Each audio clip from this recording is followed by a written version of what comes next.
Text justify এটা সম্পর্কে আপনারা কম বেশি অনেকেই এটা সম্পর্কে জানেন। এখন আমি এখানে আপনাদেরকে যেটা দেখাবো যে টেক্সট জাস্টিফাই যে কিভাবে আপনি অটোক্যাডের ভিতরে করতে পারবেন। টেক্সট জাস্টিফাই সম্পর্কে আগে বলি। এটা হলো যারা মাইক্রোসফট ওয়ার্ডে কম বেশি তো সবাই এটাতে কাজ করে থাকবেন।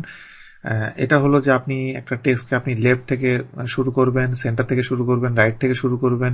এটা আর কি যে টেক্সটটাকে আপনি কিভাবে জাস্টিফাই করছেন সেটা এটা। এবং এই কাজটা আমি অটোক্যাডে এটার অনেক ফ্লেক্সিবিলিটি আছে এবং অনেকগুলো অপশন এখানে দেওয়া আছে যে আপনি অনেকভাবে এই জাস্টিফাইটা আপনি করতে পারবেন। তো সেটা করার জন্য আমি এখানে একটা টাইটেল ব্লকের ভিতরে আমি কাজ করব। যদিও টাইটেল ব্লক সম্পর্কে সামনে আসবে, প্লটিং এর যে চ্যাপ্টারটা আমি নিব সামনে আপনাদেরকে দেখাবো, ওই চ্যাপ্টারের ভিতরে এটা সম্পর্কে ফুল ডিটেল আপনারা তখন জানতে পারবেন প্লটিং এর ভিতরে টাইটেল ব্লক সম্পর্কে। তো এখন আমি আপনাদেরকে যেটা দেখাচ্ছি যে টাইটেল ব্লকের ভিতরে টেক্সটটা আপনি কিভাবে লিখে জাস্টিফাই করতে পারবেন সেটা। এখানে দেখেন বাম দিকে যে ড্রয়িংটা দেখতে পাচ্ছেন, হুবহু সেম ড্রয়িংটা আমি ডান দিকে করব। মানে এখানে ডান দিকে সবই করাই আছে, ডান দিকে কিছু জিনিস নাই। যেমন এই যে এই তিনটা টেক্সট এখানে আমি অ্যাড করব। এই টেক্সটটা দেখছেন এটা আমি অ্যাড করব, আর উপরে ডেট যে টেক্সটটা এটা আমি অ্যাড করব। এই টেক্সটগুলো অ্যাড করা আমি কিভাবে করব সেটা দেখেন। প্রথমে আমি সিঙ্গেল লাইন টেক্সট যেটা সেটা আমি এনেবল করলাম। এনেবল করার পরে প্রথমে আমি যদি এটা আমি অ্যাড করতে চাই সেক্ষেত্রে আমি শিফট রাইট ক্লিক দিয়ে আমি ইন্টারসেকশন নিব এবং এটার হাইট আমি দিব 0.05। দেওয়ার পরে এটা রোটেশন অ্যাঙ্গেল অবশ্যই আমি এটা 0 দিব।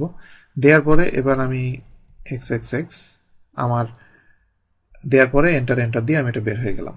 এটা খুব সহজে এটা কমপ্লিট আমি করে ফেললাম। এখন আমি যদি এই হুবহু, কারণ এখানে বাম দিকে দেখেন যে এখানে লেখা কিন্তু আরো দুইটা XX আছে, তো আমি এখানে যেটা করব যে এই X আরো দুই জায়গায় আমি কপি করব।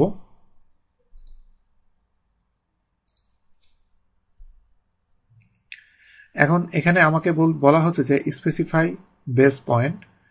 আমি এখানে বেস পয়েন্টটা নিলাম।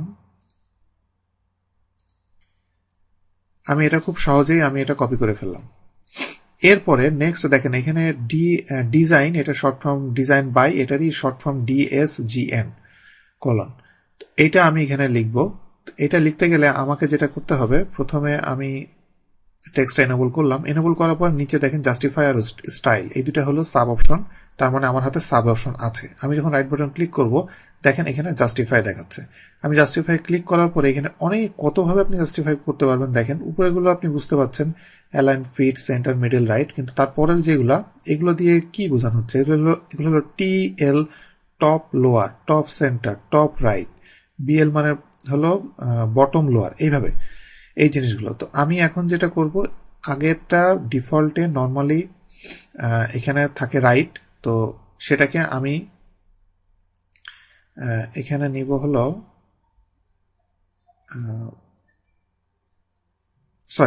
আমি নিব রাইট। অলওয়েজ লেফট থাকে এখানে, আমি এখন রাইট নিচ্ছি। রাইট নেওয়ার পরে আমাকে এই পয়েন্টটা সিলেক্ট করতে হবে। আমি পয়েন্টটা সিলেক্ট করলাম। সিলেক্ট করার পরে আমি রোটেশন অ্যাঙ্গেল, এখানে এখানে হাইট বলেছে, হাইট এন্টার। এরপরে আমার রোটেশন অ্যাঙ্গেল আমি দিলাম। দেওয়ার পরে DSGN কলন। এখন এখানে দেখেন কি হলো, আমি এটাকে রাইট দেওয়ার পরে এটার লেখাটা রাইট দিক থেকে লেখাটা শুরু হলো। এইভাবে আপনি টেক্সট খুব সহজে জাস্টিফাই আপনি করতে পারবেন। তার মানে অলওয়েজ লেফট, যেটা অপশনের ভিতরে লেফট দেয়া নাই, কারণ ডিফল্টে অলওয়েজ আপনি একটা সিঙ্গেল টেক্সট নিতে গেলে লেফট অ্যালাইনমেন্টটা থাকেই। এর জন্য রাইট যে অ্যালাইনমেন্টটা আপনাকে আমি এইভাবে এটা করে নিলাম। আর এটার ভিতরে আরেকটা জিনিস, এই যে দেখেন ডেটটা যদি আমি লিখতে চাই তাহলে আমি কিভাবে লিখব। ডেটটা এখানে এভাবে আছে, এটা লিখতে গেলে জাস্টিফাই। এখন আমি যেহেতু ডেটটা এই টপ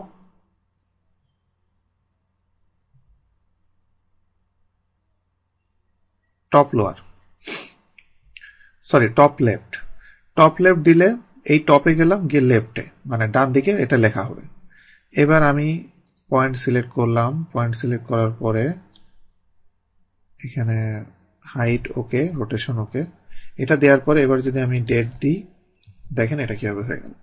তো ব্যাপারটা এটা, আপনি এই যে টেক্সটটা, এই টেক্সটটার আপনি কি এটা সেন্টার বরাবর শুরু করতে যাচ্ছেন? টেক্সটটা কি এই পয়েন্ট থেকে নিচ্ছেন? এই পয়েন্ট থেকে, যেমন এটা কিন্তু আমি নিয়েছিল এই পয়েন্ট থেকে, যেমন এইটারটা ছিল এই কোণা, এই পয়েন্ট থেকে। তো আপনি টেক্সটে কোন পয়েন্ট থেকে আপনি নিতে যাচ্ছেন সেটা আপনি জাস্টিফাইয়ের ভিতরে যে স্পেসিফাই করে দিলে আপনি যে কোনো দিকে যে কোনোভাবে আপনি টেক্সটটা আপনি খুব সহজে আপনি লিখতে পারবেন। এবার এখানে আরেকটা অ্যাডভান্স লেভেলের আমি জিনিস আপনাদেরকে আমি দেখাচ্ছি।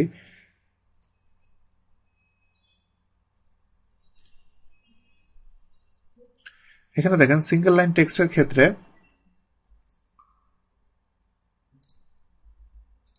জাস্টিফাই যে আমি যদি এই যে মিডিল দিলাম, মিডিল দেওয়ার পরে এবার আমি যদি মিডিলটা সিলেক্ট করে দিই, মিডিল আমি সিলেক্ট করে দিয়েছি এবং এটার যে রোটেশন অ্যাঙ্গেল সেটা আমি হাইট এবং রোটেশন অ্যাঙ্গেল দুইটা আমি সিলেক্ট করলাম। করার পরে এবার আমি যদি লিখতে থাকি, দেখেন কি ঘটছে। এটা একেবারে এই যে টেক্সটটা, এই টেক্সটটার সেন্টার থেকে দুই দিকে সরে যাবে। তার মানে আপনি একদম সেন্টার বরাবর আপনি, কারণ আমি এটা একদম মিডিল নিয়েছি, যার কারণে এটা একদম এই পজিশনের যে একটা পয়েন্ট সেই পয়েন্ট থেকে সেটা নিয়েছে। তার মানে আপনি এটা একটা টেক্সটকে আপনি যে কোনো দিকে আপনি এটা কন্ট্রোল করে জাস্টিফাই করতে পারছেন।